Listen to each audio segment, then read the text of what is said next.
নমস্কার বন্ধুরা, গার্ডেনিং কালচারের আজকের পর্বে আপনাদের স্বাগত জানাচ্ছি। বন্ধুরা বলার অপেক্ষা রাখে না, আপনাদের সামনে আমি একটি আঙুর গাছ তুলে ধরেছি। এটি আমার ছাদ বাগানে 3 তলায়।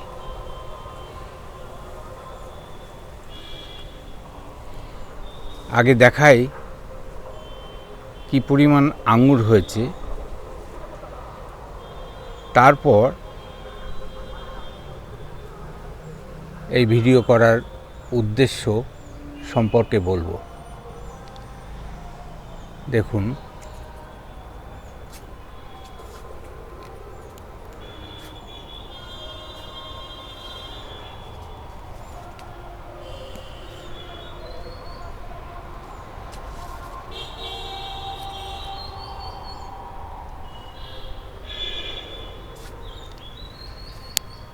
আঙুরের সাথে সাথে আমি খেয়াল করতে বলবো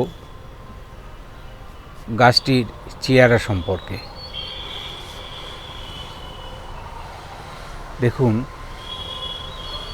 আঙুর যেমন হয়েছে তেমনি গাছের চেহারাও কম বেশি 20 থেকে 25টি থোল এরকম আঙুর হয়েছে।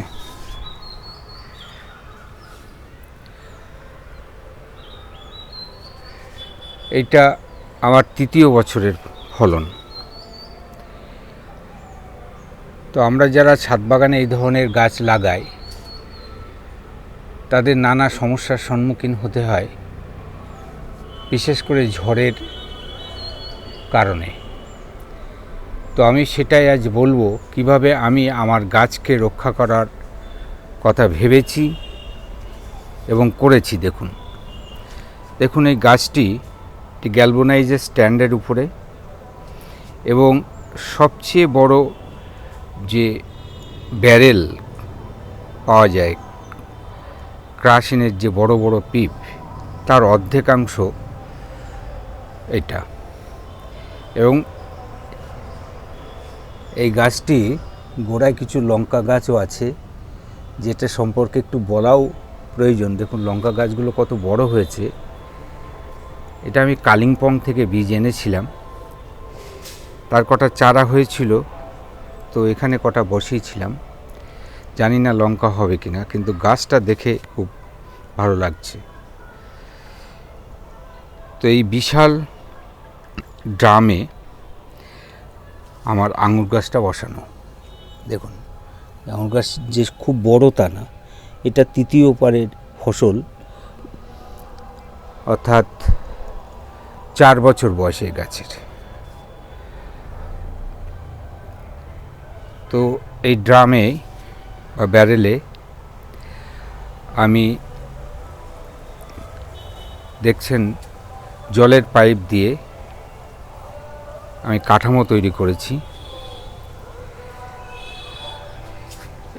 এবং কোনাকুনিভাবে এই পাইপগুলো মাঝখান দিয়ে আমি আলাদা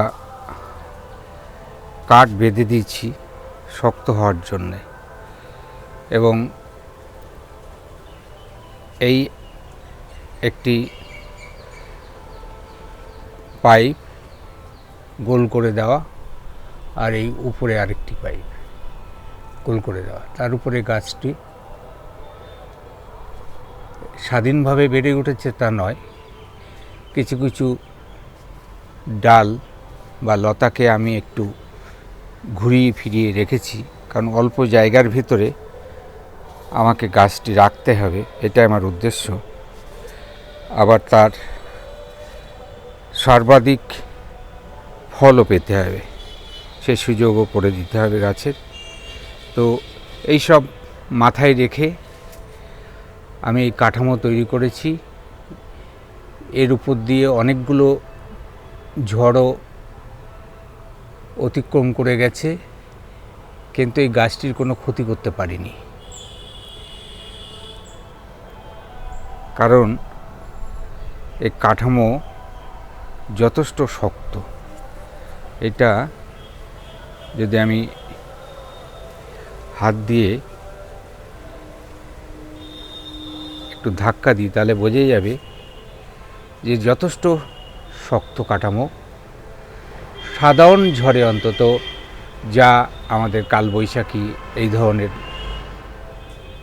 যে ঝড় এই সময় হয়, সেই ঝড়ে গাছের কোনো ক্ষতি করতে পারবে না, সেটা পরীক্ষিত।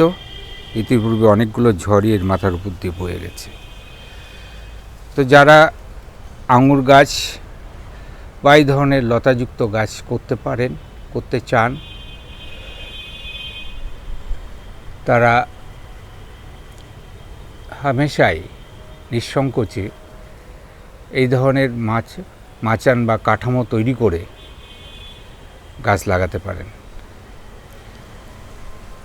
দেখতেও যেমন সুন্দর লাগছে, তেমনি গাছটিকেও রক্ষা করা যাবে বলে আমার বিশ্বাস। তো এই কথা মূলত আরেকটু কথা বলি, যেটা হচ্ছে অনেকের ধারণা এই আঙুর গাছ, কমলালেবু গাছ এদিকে হয় না, কিন্তু আমার ছাদ বাগানে সব গাছ আছে। এবং ইতিপূর্বে আমি দেখিয়েছি আমার বাগানের কমলালেবু প্রচুর ফলন। আঙুর গাছ দেখালাম, অন্যান্য গাছ নিশ্চয়ই দেখাবো। তো খুব সহজে হয়, বিশাল কোনো আদর যত্ন বা জ্ঞান লাগে না। দেখুন, এটা সাধারণ মাটি, এখানে গোবর সার আর পাতা পচা সার ছাড়া আর কিছু নেই, আর একটু নিমখোল দেওয়া আছে। এছাড়া জল আমি কোনো স্প্রে করিনি, যদিও এখন মারাত্মক কোনো এই 4 বছরে কোনো অসুখ আমার নজরে আসেনি। মাঝে মধ্যে গাছের লতার মাথার যে অংশ সেটা পোকা লাগে, আমার নজরে আসলে সেগুলো হাত দিয়ে আস্তে আস্তে ছাড়িয়ে দিই। তো এইভাবে এতদিন রয়েছে, আগামীতেও এইভাবেই রাখার চেষ্টা করব। রাসায়নিক কীটনাশক এড়িয়ে চলি আমি সাধারণত। তো সেগুলো বাদ দিয়ে যদি এত সুন্দর গাছ হতে পারে, তাহলে আমার পয়সা খরচ করে এই বিষ বাড়িতে আনার তো কোনো দরকার পড়ে না। যাই হোক,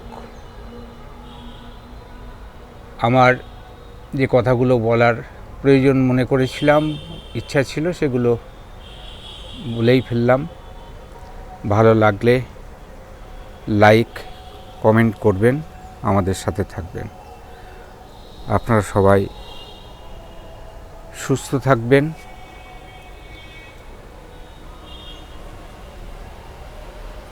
ধন্যবাদ।